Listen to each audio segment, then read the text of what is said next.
भूखा राजा और गरीब किसान की कहानी। सालों पहले एक नगर का राजा अपने राज्य में रात को अपना रूप बदलकर घूमता था। वो रूप बदलने के बाद लोगों से मिलकर अपने यानी राजा के बारे में जानने की कोशिश करता था और उनकी समस्याओं को समझता था। एक रात जब वह नगर घूमकर आया तो अचानक जोर से बारिश होने लगी।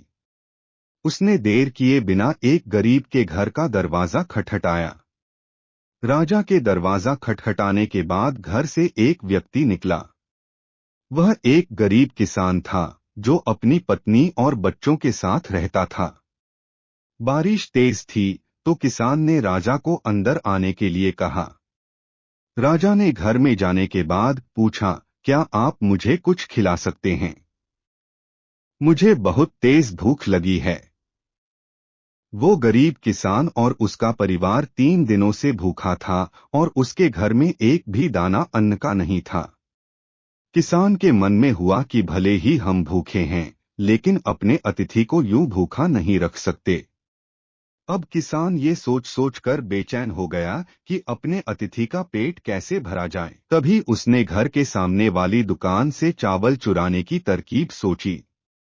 उसने सिर्फ अतिथि के लिए ही 2 मुट्ठी चावल लिया और उसे पकाकर राजा को खिला दिया।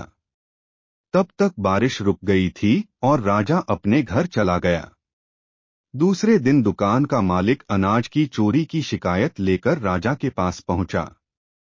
राजा ने दुकान के मालिक और उस गरीब किसान को अपनी सभा में प्रस्तुत होने का आदेश दिया। सबसे पहले सभा में पहुंचे किसान ने राजा के सामने जाकर अपनी चोरी का इल्जाम कबूल कर लिया और बीती हुई रात की पूरी बात राजा को बता दी। किसान राजा से कहता है कि मैंने चोरी की, लेकिन मेरे परिवार ने उस अनाज का एक निवाला भी नहीं खाया। गरीब किसान की बातें सुनकर राजा बहुत दुखी हुआ और उसने किसान को बताया कि अतिथि के रूप में मैं स्वयं तुम्हारे घर आया था।